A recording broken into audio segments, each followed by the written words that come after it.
He graduated with Bachelor of Electrical and Electronics Engineering from the Imperial College London. And I think many of you would have known Umar as well. If you are active in the volunteering work in the Malay Muslim community, he is currently serving as the Vice-President of MClub. So Umar, first of all, I think many of our viewers out there would like to know, why did you make the decision to go into operational management kind of role after graduating from engineering? Yeah. So initially, when I was in engineering, of course, and I think this is the case also with many engineering students, the degree actually equips you with many skills to go to various places, right?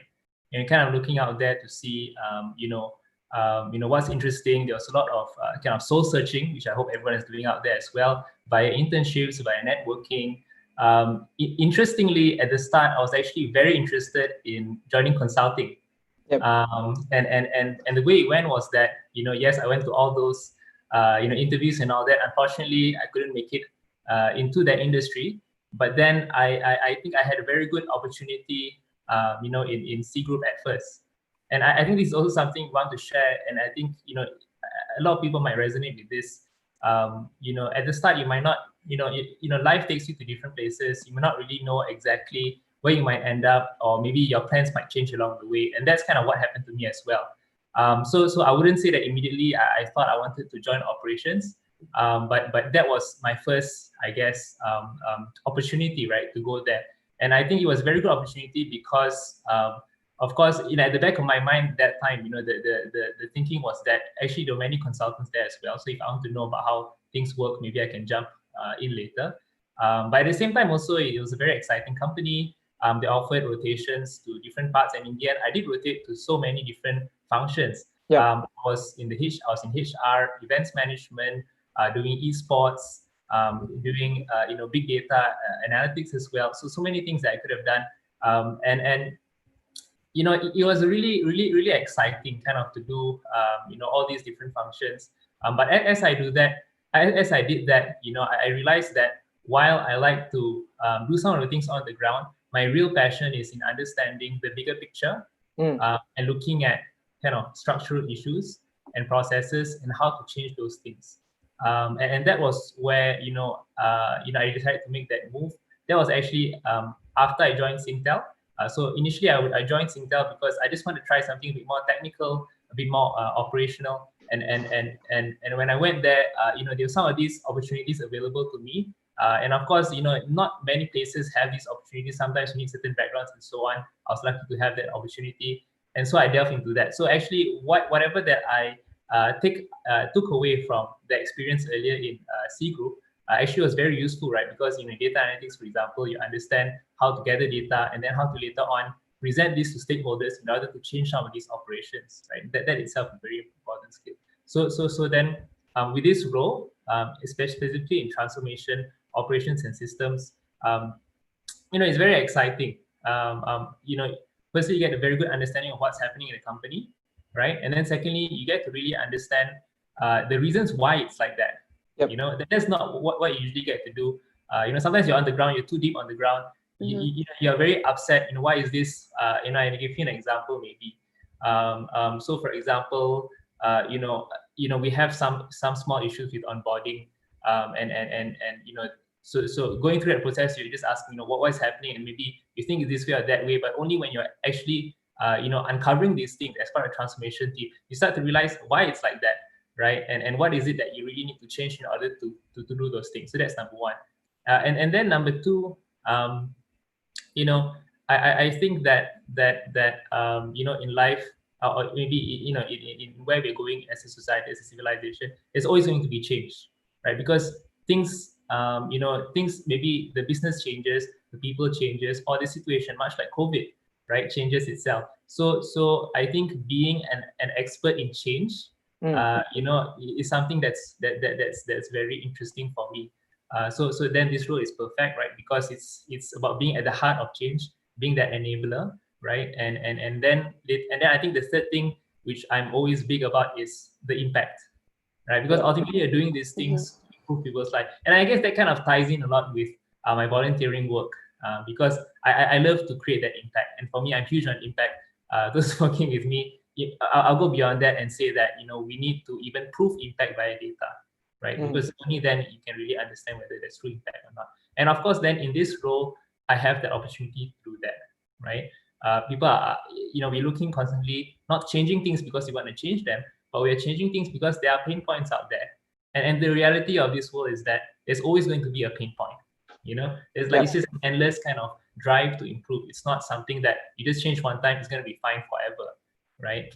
It might need change because, like people, it was correct maybe 4 years ago, right? But now it's not anymore.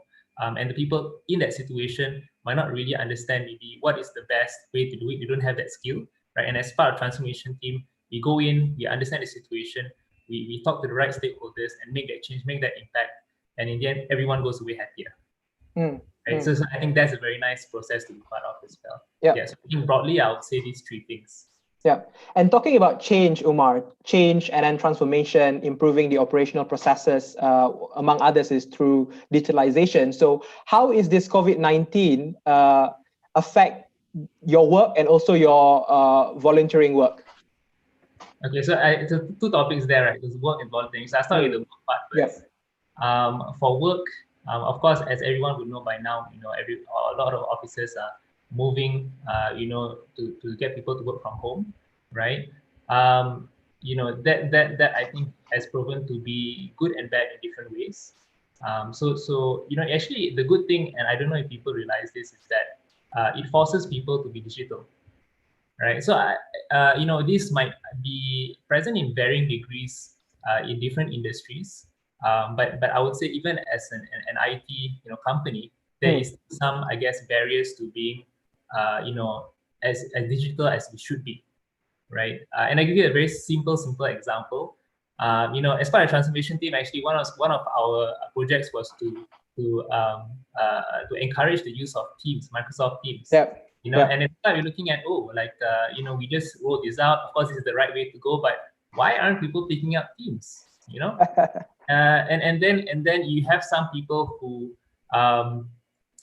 just didn't want to download it because, I don't know, maybe it's just something new, right? I don't know how it works. I don't want to work on it. And of course, we do have always, the older kind of population, who are not used to these things. It's not their fault, of course, right? And of course, it's easier for them to just continue with the status quo, right? Don't contact me on Teams, call me, kind of thing, or even worse, sometimes you use the landline right beside my desk. Don't even call my phone. Like I want to, that they have that resistance, right? But now there's no choice. You have to use Teams. If you don't use Teams, nothing's gonna happen. And with COVID itself, everyone is using Teams now. Finally, thank God. So it kind of helps your job in a way. Yeah, right? not only it's not about my job, right? It's also about actually making the company more efficient in itself. And of course, I'll give you an example, like, in the past, without Teams, without this kind of, I wouldn't say Teams only, right? Like collaborative platforms. Let's say if, NCS, where I'm from, it's a big company. We have 3 blocks, right? So I needed to spend 5 or 10 minutes to go to the other meeting room, right? Whereas when I have Teams, it's like 1 second, right? It's just done, right?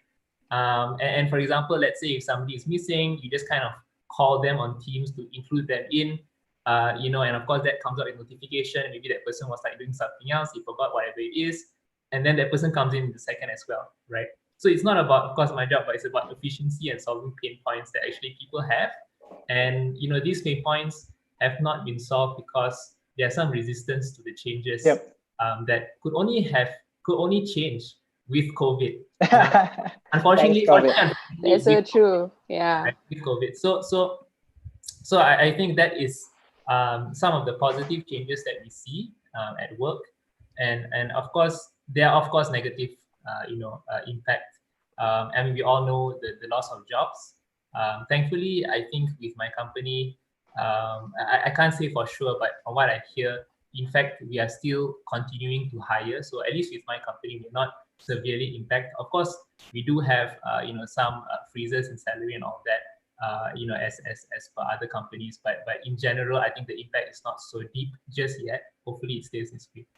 So that's one of it. And of course, the second part, and I'm not sure if everyone kind of is aware of this, and I just want to bring it out as well, is, now physical operations become difficult, right? Become complex, because firstly, we need to maintain the, I don't know if you are, and everyone has this, like this team A and team B concept, where we split people to half, right? Sorry, not the people to half, the teams to half, right? And then they are there, just in case they get infected and we get another team in. And of course, we are still running the same process, but with kind of half the people. And if it's a physical process, then that means half the capability, unfortunately. And so then, this is a bit of a challenge.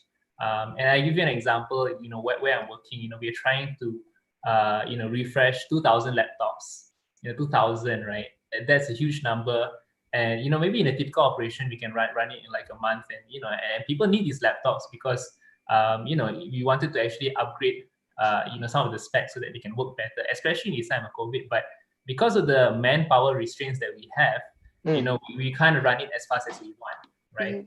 And therefore, there's no choice but to kind of spread it out a bit more. So that definitely becomes difficult. And of course, when we run it itself, then you have those additional measures that you need to keep in place, because you want the environment to be safe, right? So that then makes it slightly more complex as well. Yeah. So yeah, I think broadly speaking, there are positives, right, where digitalization occurs, and I think we will see this not only in my company or my industry, but across the board, right? They start to see the benefits of digitalization, and also being digital, right? So like actually adopting the use of all these digital tools and means.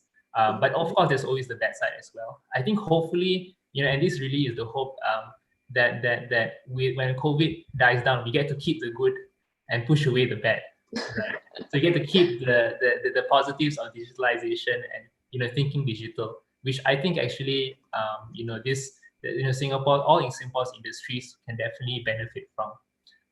Okay, so that is the work side of things. And we move on to the volunteer side of things, right? So I'm currently involved as the Vice President of MClub, as you have mentioned. So one of the key areas I focus on is programs that target secondary school students. And with secondary school students, the challenge with COVID is that we can't get the face-to-face interaction that makes our programs effective, right? It's not like people of our age, or I think maybe who are at least university and above, right, where you can just create a connection simply, digitally online, just like we're doing right now, and so then we can't just push everything online and then call it a day and still move on, right? We have to make calls on whether we want to kind of prepare for this change, focus on kind of postponing things, right? Or really preparing for this to be a new normal and kind of really thinking about how to solve that challenge. And so as a result, there were many programs that we were planning throughout the year. We were extremely excited. A lot of work was being put in. In fact, I was very excited about a mentoring program that we were coming up with. We in fact had hired 46 mentors. We have about 20 to 30 volunteers on this project. So it's a huge effort. And then we were already, we already received 90 signups, 90 mentee signups. We were really excited. It was going to be a 6-month program, like the first of its kind, fully volunteer run. But, we had to postpone it, and there's no choice right there, right? Because you guys can't deliver the same quality that you're looking for online, right? Yeah. Right. Yeah. So that of course is the one of, I guess, the negative impact on what I'm doing in my volunteering sphere. But there is, of course, with any case, always the positive side to things. So I think it's a good time. I think, especially for the exco that we're in right now, because it's a good time to recalibrate, right? To look at our our skills and our processes, and that's what we are doing. Especially with since I'm from a transformation, I do digitalization, so I kind of bring that into MClub as well. So we are trying to actually digitalize our financial processes, as well as um, our event operations, which involves a lot of data moving through different systems, currently all manually done, right? So how can we do that? Since we have like a bit of a breather from programs, can we invest in this, right? So this is something that we are actually working on. Hopefully with that, it might take some time, even moving to COVID, even moving to a point where maybe COVID is not around. But I think, yeah, we have a bit more time to focus on this. And hopefully this means that in the future, the club can be, more focused on, I think, the core role that we need to play, which is delivering programs that are impactful, rather than, dabbling with the back-end systems. Yep. So hopefully with that automation and that focus that we are investing in right now, that would really help us. Yeah. Okay, so Umar, a quick question, because our series is Where Are the Jobs? And you briefly mentioned about operations side and the volunteer side, as well as how COVID has changed a few what you call that, like systems or on procedures. What about, so I'm coming in, how are the women representative in the operations side of things? And maybe what about women volunteers? Do you see a rise, or is there any changes, or do you feel that there's going to be an impact to women that coming into it? Yeah.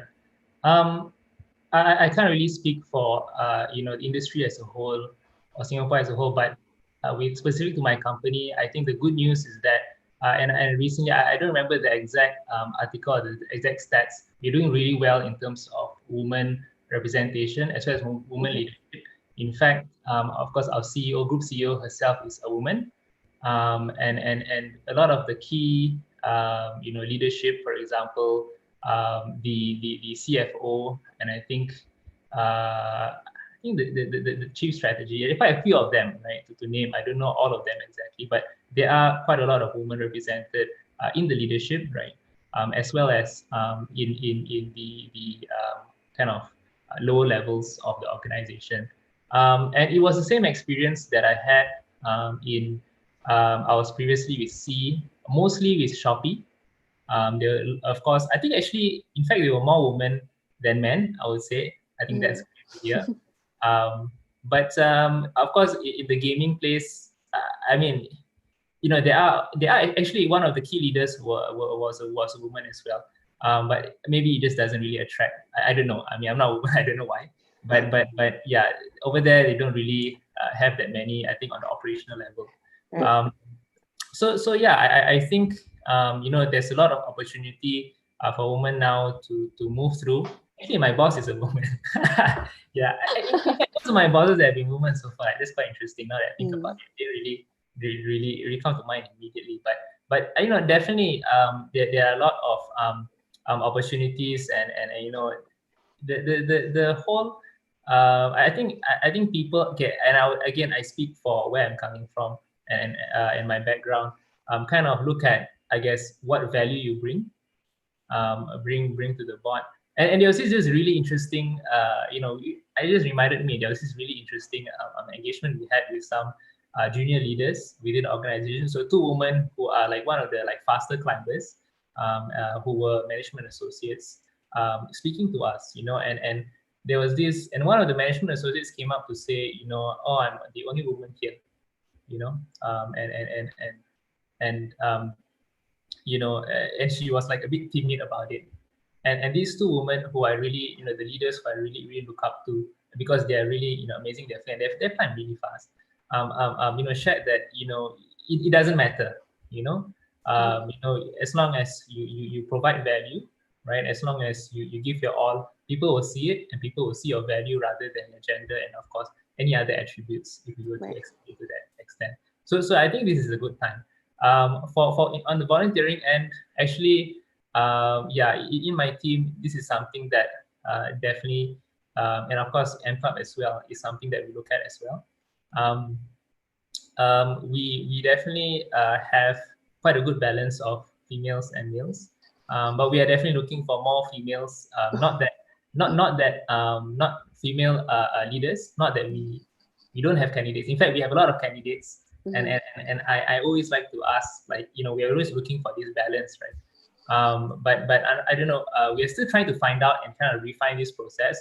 Why they are not picking it up. Of course, there have been kind of different I think it's more personal rather than trend, right? So like some of them maybe time and all that. So it's really also about kind of figuring out where to go to get more women on in the leadership positions. So I would say that it's not because in terms of representation across the organization, it's there, but it's just in the leadership. So that's something that we're really trying to work out. Yeah, and I think we do have women within the leadership. Hopefully, we can figure it out together and see more. Yeah. And talking about volunteering, Umar, what can youth, like all of us, I think for us who volunteers, we can give some examples in this. But I think for our youth out there who are still not volunteering, what are the skills that they can learn from volunteering work that actually can be useful for their career? Okay. Actually, I would say that I wouldn't want to list them out. I mean, I would like to preface by saying that I can't list out everything, because to some extent you can pretty much do anything. I mean, and learn anything. Because you can technically volunteer. As yourself, you create your own project. Like let's say you love IT, right? You just create your own project. Like, okay, I want to digitalize, like yourself, right? I want to digitalize something. I want to create a platform, and then just do it, and then you learn whatever skills that you learn along the way. Right? So actually, to some extent, there's no limit. But I guess I would say that there are some key things that you can learn, and I would encourage everyone to go there for that reason. I think firstly, it's about okay, maybe it's the spirit of or the ability to learn things that you might not be able to learn at work. Not because you don't have it or what, but it's just because maybe you don't have the opportunity, right? So for example, I mean, for myself, I'm at work, I would say I'm like a junior manager level ish, right? But in YMC, I'm in a position where I can lead more than 100 volunteers, right? So it is more of a factor of I just don't have the opportunity yet, right? And then now I can learn it, right? And I think for my, and then that goes on to what exactly I have learned, and I think everyone kind of has different journeys, right? Along the way. It really, like I said, it really depends on what opportunity you actually go to, right? And you can learn. But for myself, I would say that reflecting back kind of off the top of my head right now, I think that firstly, there's a lot of self-reflection that you can achieve, right? Because in YMC, you're working with so many different people, right? And people, and you can get so many different kind of perspectives, right? So it's that kind of ability to understand yourself better, right? So as I go through, I'm always asking my team, what can I do better? What am I? So for example, like I'm very task driven actually. Like I just like to get things done. But some people in my team are more, people oriented. So they're there to make friends, to build relationships. And then they say, Umar, you just come to the meeting and immediately like go to the first topic of the agenda. Like ask people how they feel. How was your day? Like, oh yeah, like. But at work, sometimes you don't get the kind of opportunity to reflect, right? Like people might be too busy, to kind of give you that kind of meaningful feedback, right? So then you do get this opportunity to get meaningful feedback. You can definitely get the opportunity to grow leadership skills, like I mentioned a bit earlier, because I think many young people, you can't reasonably move into a job and immediately become like like a director or something. That's not going to happen, right? I mean, I guess it happens maybe if you are one of the few that build startups, but most of the time it doesn't happen. And the reality is that and this is also the case for even people who work full time and actually reach that position. Most people reach that position without that experience, and that I feel puts them at some level of disadvantage, right? Because doing tasks well and leading well, although have some similar attributes, do have also some mutually exclusive attributes, right? So maybe when you lead, it's more about soft skills. It's more about coordinating, convincing, And I will bring that a bit further with volunteering, because in volunteering, you need to stretch that to the next level. You need to be an extremely good leader to be effective. Why? Because everyone's working for free, right? There is no tie-in, into salary. There's no like the real thing you're delivering, and this is what I tell all my volunteers, maybe a bit too much, but what you're really trying to do is you're trying to deliver satisfaction, a sense of satisfaction to your volunteer. At the end of the day, volunteer must feel, I like what I'm doing, and that's why I want to continue, right?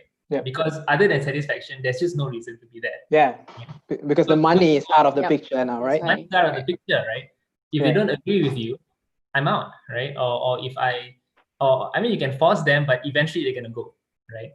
Because there's no contract, there's no penalty or anything. In fact, you can be deep into a project. Tomorrow is your event day, and then the guy is like, you know what, I don't like this thing. I'm sorry, I'm out, and you're alone. That can happen too, right? At work, you can't. It's like, there's this contract over here that says that there's a 2-week or 1 month, period of time that you need to stay with us. But in volunteering, you don't have that. So really, in volunteering, not only you're going to be learning leadership skills, but also you have to put your leadership skills to the stress test, right? And you're really leading you have to lead if you want to be effective, in a servant leadership style, right? Understanding the ground, really ensuring that your volunteer is happy.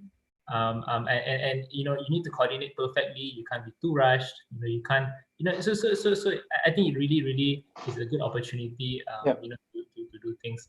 Yeah. So I think that is one big category of advantages, right? I mean, top of my head, I think that stands out the most for now. Yeah.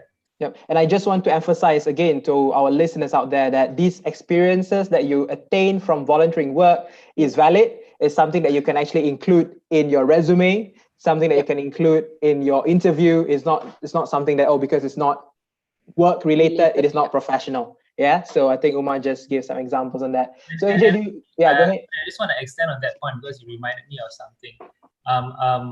In fact, you can even use your volunteering experience to build on, not only like, put it on your CV, but meaningfully build on your skill set, right? Because like I said, it's really anything, right? So I give you an example, like, in our team, we have Marcom's, marketing and communications team.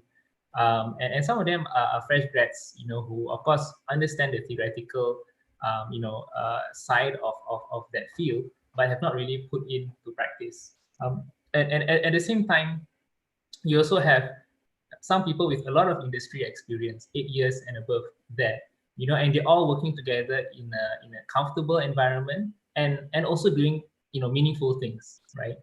So on top of, having a good environment, meaningful things, you also get to learn actual marketing communication skills, right? That you can bring into your workplace eventually, right? So for example, we have somebody from Grab, right? And being from Grab then, and after being from a startup, you really think about how to do low budget marketing. The startup, you don't have that much money. Maybe like a company, typical company might have $1 million budget, right? Millions of dollars, but maybe they have like 10,000, 20,000, right? And of course, just side note, that's one of the good kind of training, that you get from startups to really kind of see how you can be efficient with the money that you're given.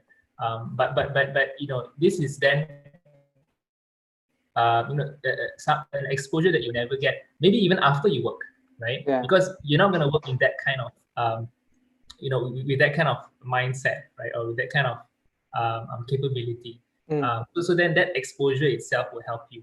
Yeah. So definitely, like I said, you can learn anything. So it's about finding that opportunity. Either it's existing or it is not existing. You can create your own opportunity and kind of hustle your way through, to make whatever that you want to do the reality. But yeah, essentially, I would say that you can learn any skill volunteering as long as you find the right opportunity. Yeah. Or if you do not know what are the skills that you can learn, you can just join any opportunities first, and start, right? And then start exploring from there. So AJ, do we have any other questions on the floor? Okay, as of now, there's no questions, but I do have a question though. Go ahead. I think so. Before Umar came in, like Wan and myself, we had this conversation about volunteering, because even though despite both of us, we really graduated from school, and during our uni days, we're very actively in volunteer. And despite after graduating, we are still active, sort of volunteering. So we were having this conversation that, like, why when people enter, or like the youth after they graduated and they enter into the workforce, they like completely forget about the volunteer scene. So is it because of lack of time or lack of passion? What do you think are the factors? Yeah. I think some of the things that you mentioned, I think might be some of the minor factors, but I would point to the core factor, which is that volunteering has not been normalized in their life just yet, right? Because if you really, you really normalize volunteering, you're gonna like hustle and find that volunteering opportunity. And that's what happened to me. Like I came back from the UK. I was feeling like, I've been so far from my community. I need to get down to it. Like I need to find. Of course, there I was doing, in some sense, you could say parallel to volunteering, CCA work. But I needed to get back to that environment, with the community. And I was just like finding like what is it, like and at that time, MClub was not kind of as aggressively hiring as we are right now. Like, yeah, you just kind of have to, dive deep into the website and find the right person, and then, you can kind of get in after that. So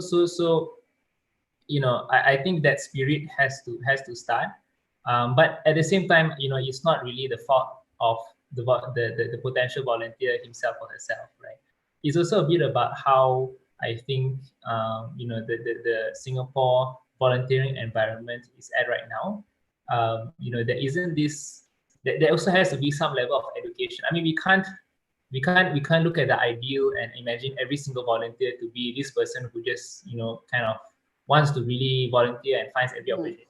That's so rare, right? I mean, so then volunteering organization actually, I feel, need to build that culture of volunteering, right? And that's why in YMC, we think about how can we again talk about satisfaction, right? Because once you get that satisfaction in, you're gonna it like a better word, it's like a bit like a drug, like it's like you just feel like something empty in your life, you have to do it. Like for myself, like after what I've gone through, and the kind of things that I've been able to work on, and the impact that I give and the impact that I bring to people, it's kind of something that I just want to continue doing, right? Because it's just so fun, right? And so exciting. And so this culture needs to be built, and I hope MClub and YMC can also be part of building this culture, and hopefully we can see a more vibrant community. So on that note, we're definitely looking at outreaching to university students, of course, as well as IT and poly students who might eventually be transitioning into work, right? And like, which is what you mentioned just now. And hopefully with that increased awareness and with that kind of increased outreach to this area, we will see more people, understanding the satisfaction that volunteer can bring them, and then eventually it becomes a culture. So I hope that one day, like universities, can, and this is of course quite ideal, but universities, university students, after they graduate, they're just like, oh yeah, I know that MClub can provide this. I know YMC can provide this. I'm gonna go there. Or and of course we don't want to be greedy here. There are enough volunteers for everyone. Or they know where exactly to go, right? Like what is the environment, right? Oh yeah, NYC has this ability. Oh, I can go to the CC. I can go to the mod. There's just so many volunteering experiences out there, right? So hopefully, we can be part of that solution, I think, to build this culture, and then later on we can see more and more volunteers within the community. Yep. And also, Umar, I think you brilliantly shared just now some of the skills that you can actually learn for your professional growth through the volunteering work. So I think some of the young professionals out there, this is a kind of like a shift of perspective on how you see volunteering work. It is not just about giving back. Sure, the good stuff is there, but I think if you also want to look at it from a professional angle, like what you said, it can actually broaden the skill set that you, or complement the skill set that you have at work. Yeah. Yeah. So I just Umar, want to yeah, go ahead. Sorry, I just want to bring in one example. I have a young volunteer in my team, and found him just out of NS. Just out of NS, and of course, at that time, if I was thinking when I was out of NS, I was like, I was like barely professional. Like I have some skills like programming and all that, but I don't really understand how teams work, how leadership works. In fact, in my first 3 years of so-called leadership and CCA in university, I think I was not very successful. I didn't know how it works. I wouldn't be able to build like this 100 volunteer kind of volunteer organization because there's just no understanding of how that works. But with him, he's engaged extremely early, right? And he got an introduction, he has gained that satisfaction, and then now he wants more. And as a result, we actually just talked to him and given him a leadership position, and he is going to lead working adults. Wow. He's not in university, but he's going to lead working adults because he understands the principles of leadership and the way that we run. He has that exposure, right? That he would never have had if he wasn't in this position. So this is a very clear example of what you've mentioned, right? About gaining professional skills through volunteerism, right? And this is a prime example, like somebody so young, leading working adult, and I told him like, are you ready for this? Like, yes, I'm ready for this. Yes, because we have this opportunity. So I would definitely encourage everyone to find the right volunteering experience so that they can build the skills that they want to build. Awesome. Our last question to you, Umar. This is actually related to your quote. If I can quote you here, in every challenge, there is an opportunity. So I think you are among the young bloods that we call to speak in this series.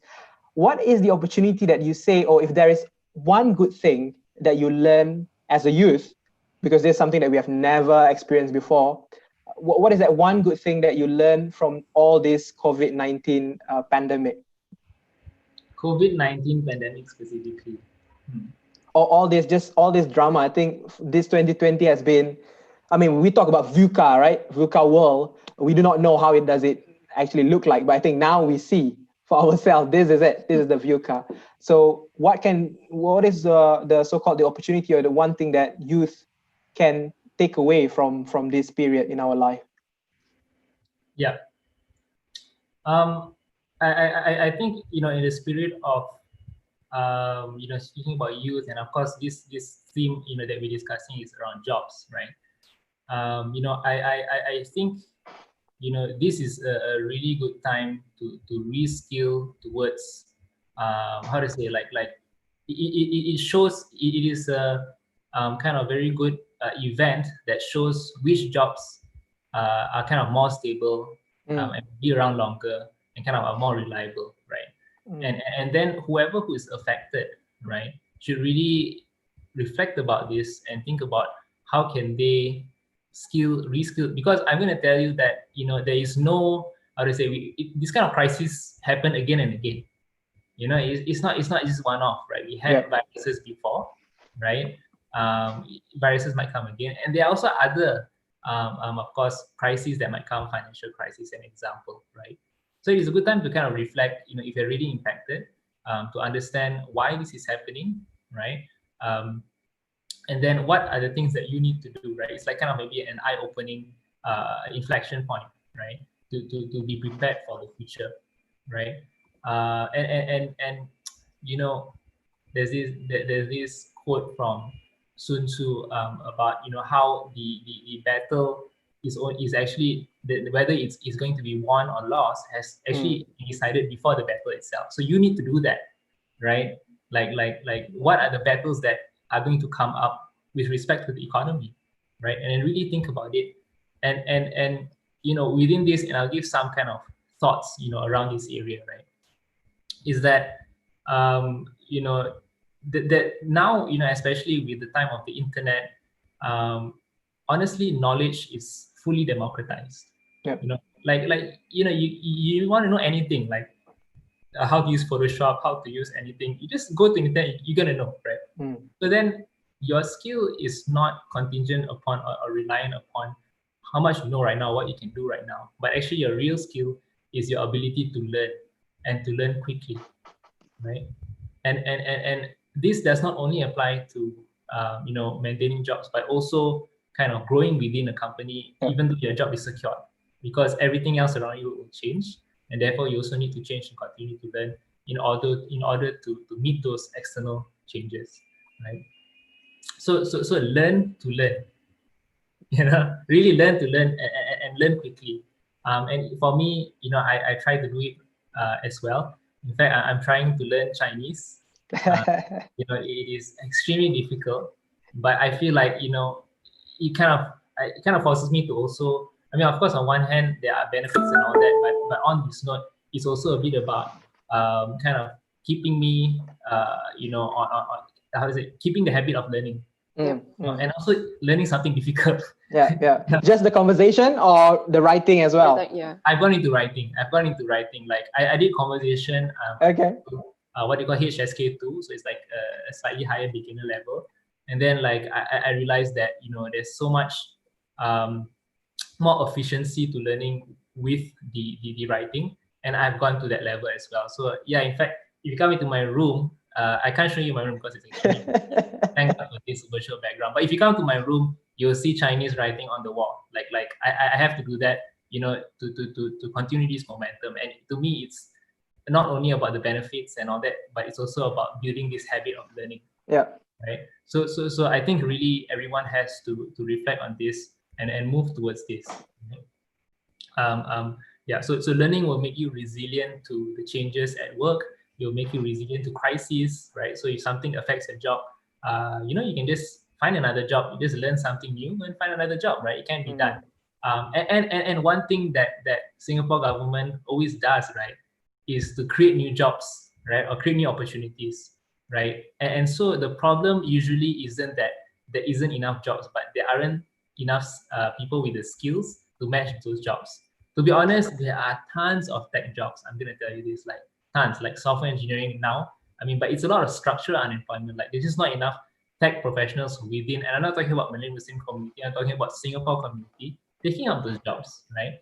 Because maybe they don't have the skill, they are not kind of quickly learning these things, or they don't have, if of course anyone, and the other thing also I just want to add on this point, right? Because sometimes the answer might be, oh, I'm not good enough, to learn this, right? But for me, I'm gonna say that with the skill level that you gain is a function of how much effort you want to put into it, right? Okay, of course, everyone, there might be a scale of maybe speed, right, across different people, but eventually you keep working at it, you're gonna get there, right? So as part of learning to learn is also that belief that you can get there, even though it's something out of it. And I'm gonna tell you, I'm bad at languages. I'm not good. I'm gonna tell you this, like I forget quickly and all that. But if I keep working at it, like you just click at one point. Yeah. It's gonna click at one point. You're like, okay, I'm finally there. Yeah, right. And I think these two things are very important things to appreciate, right? And that is, I think, the mentality and the approach that will really help people to either thrive or be resilient in different times. 好了, there you go. Thank you so much, Umar. Thank you so much, Umar. There you go, everyone. We have Umar. Thank you, and join us next time. 再见. 谢谢你.